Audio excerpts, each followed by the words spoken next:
So are you wanting to remember, which is sort of a little bit like reviving in the chair? They just want to go through the long list. Sometimes someone's been in the seat and they've been inspired by something that's happened and it's triggered something, and so they want to go into that new place, and that's what you were doing. So let's just relax and go there. Or we can all just rest. Take a nap. You can just lay down. I am so wanting to be happy in this and satisfied with this physical body. Happy and satisfied might be the same thing, but happy is more momentum than satisfied. So I want to be satisfied. Okay, I would love to be, because I know how you talk about. So what did you say you want to be satisfied about? I would like to be satisfied with this physical body. Well, that's asking way too much. Because you've already practiced dissatisfaction, and you can't turn on a dime like that, and there's already enough momentum. In other words, satisfaction and dissatisfaction are pretty close together, but abject loathing, we're just kidding you, is further. And so the other day we were talking with a man, and he had invented this wonderful barbecue contraption that he wanted to take to market and make a lot of money with. And so we talked about it together for quite a while. But he was stalled out. The business was stalled out. It wasn't going the way he wanted it to go. And we were offering everything that we were offering, wanting to call him into satisfaction, but we couldn't make it because he had practiced the other. And so it was just not going to happen in this moment in time. So we asked the audience, does this man, would it benefit him to be satisfied? And the whole audience said yes. And then we said, does he need to be satisfied about his barbecue contraption? And the whole audience said no, just satisfied. In other words, when you say I'm dissatisfied or I'm unhappy or more about this particular subject, so I'm going to turn this subject to satisfaction, that's really going about it the hard way, and you're probably not going to make it. But if you can find anything that you feel satisfied about and find satisfaction, then that satisfaction becomes more and more and more and more, and there becomes enough satisfaction momentum until you're feeling really, really good. And then under those conditions, then you can find some thoughts about some things that you have formerly felt pretty strong in opposition about, and then those thoughts can begin to shift. Does that make sense to you? It's trying to revive the vibration of how I feel about my body that doesn't work. Okay, so, but I feel like I've done that over, I feel like I love when you've talked about. Maybe you have, but you weren't doing it just now. Okay. And now is all that matters, because there's only now. All right. This moment in time is where your ability to converge or move in the direction of your inner being or not. Mutuality with your inner being can only be found now. And so if you can't find it on that topic, if you want mutuality and you can't find it on that topic, but you want mutuality, but you can't find it on that topic, but you want mutuality, but you can't find it on that topic, then isn't it logical to change topics? Well, I've spent a lot of time I'm not trying to argue for my limitations, but I'm here with you and I'm like, let's do this. It's all right. Well, let's do it. So I've spent lots of time. That's not doing it.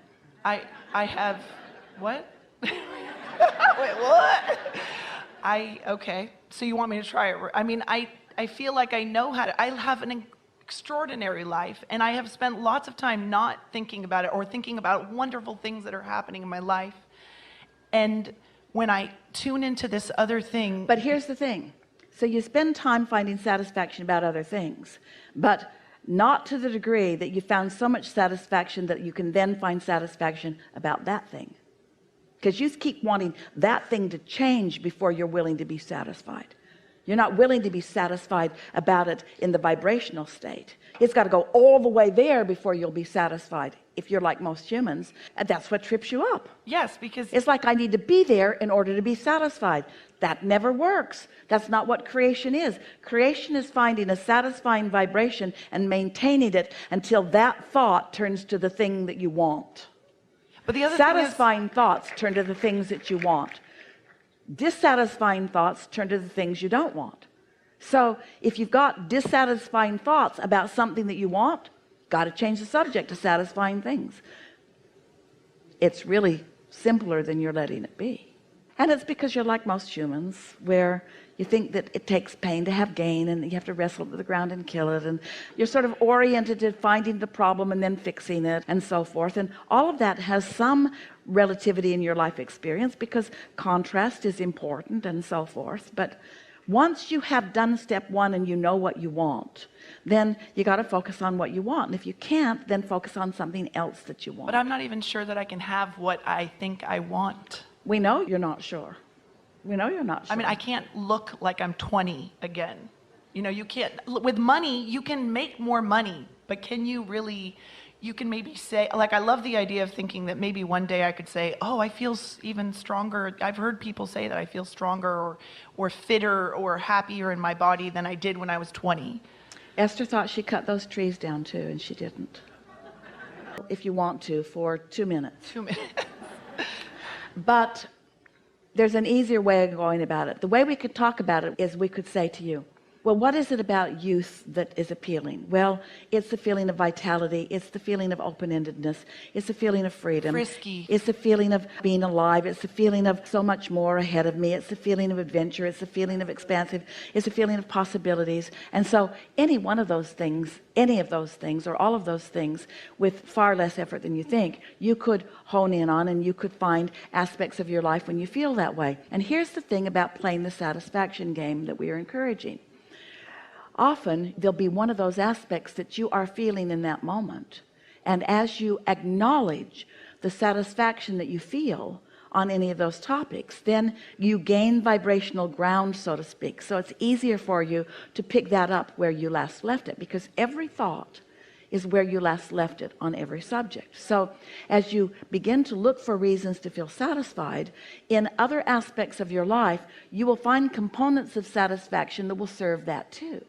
But it's like sneaking in the back door, because the other component of satisfaction, you found it and you accomplished it, and you didn't shoot it in the foot because that's not what you were thinking about, and so you didn't stir up all those aggravating thoughts that kept you from going further.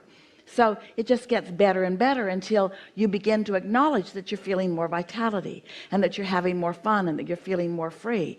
And then those other things that you wanted to sort of demand from the universe, or that you acknowledge are not coming easily, you stop beating that drum so much. At the same time that we're saying to you that you can be or do or have anything that you desire, we're also saying to you, you have to find a way of believing it. So then you say, what if I don't believe that I can have some of my desires? And then we say, then you have to find a way to believe. And you say, but what if I want something that I don't believe? And we say, there's something else that you want, where enough components that you do believe are present, that you can find enough of those cooperative components that then you can shift yourself into a place of eventually believing that you can accomplish anything that you want. Now, someone who really wants to push that might say, well, what if I want to believe that I can fly? Will I ever be able to fly? And we say, if you will leave out all of the pieces of it that you're using to try to argue for your limitations, and if you will allow yourself to be the vibrational being that you are, where you can soar in your vibration and have the same experience of it. But what humans so often want to do, they want to say, no, I want to lay out all the improbable, or the maybe even practical components that I don't believe, and then I want to defy all of those. And we say that is something that you cannot do. You cannot defy your own belief system. You have to modify your beliefs to harmonize with your desires. That's what deliberate creation is. That's what evolution is. Because what people most believe in is what is. Well, then how could what is ever change? If you believe that you have to believe in everything that is, then how will you ever move beyond what is? You have to lessen your grasp on what is in order to allow what isn't yet to be the new what is. So if you could look into your vortex the way we do and see the full manifestations of so many things that you desire, that your what is has given birth to, then you would come to understand that you can be that youthful being that you want to be, that you can live in the joyous way that you want to live. But the most important thing that you have to let go of is bringing everyone else along with you, because the weight and balance of all of the beliefs of all of those who are living the now reality holds you to a place that won't let you go to the new place. Reality that the masses want to convey. And it's really interesting because they're conveying so much contradiction one with another anyway. And these people who have believed beyond what most believe, and therefore attracted to themselves what they believed, have then provided a basis of beliefs for masses to follow. That is my path. Yeah, that's my desire. And so at the same time we're saying to you, leave everybody else out of it. We're saying when you go there, a lot of them will follow, but leave them all out of it. And when you leave them all out of it, then you can go and then they can follow, but leave them all out of it. Don't let what they believe or don't believe to be your motive. In other words, leave them all out of it. When you leave them all out of it and you just establish mutuality between you and your own inner being, you can find satisfaction, satisfaction, satisfaction, satisfaction, satisfaction, satisfaction. And when you stop reaching for mutuality with others, you'll stop trying to define yourself through their eyes. You'll stop receiving what they think about the way you look or the way you are. You'll have way more leeway to see yourself as you want to be. You'll stop reaching for their thoughts because you won't be in the vicinity where you can even receive their thoughts. How is that really possible? Yes. It's what deliberate creation is. It's separating yourself from the mutuality of them and assigning to yourself an intention to have mutuality with your own inner being, where your invincibility is, and then you will discover and show yourself that you can do or be or have anything that you define. You just got to line up with it. When you say showing it to other people, when I am in that lead, not well, you see, in the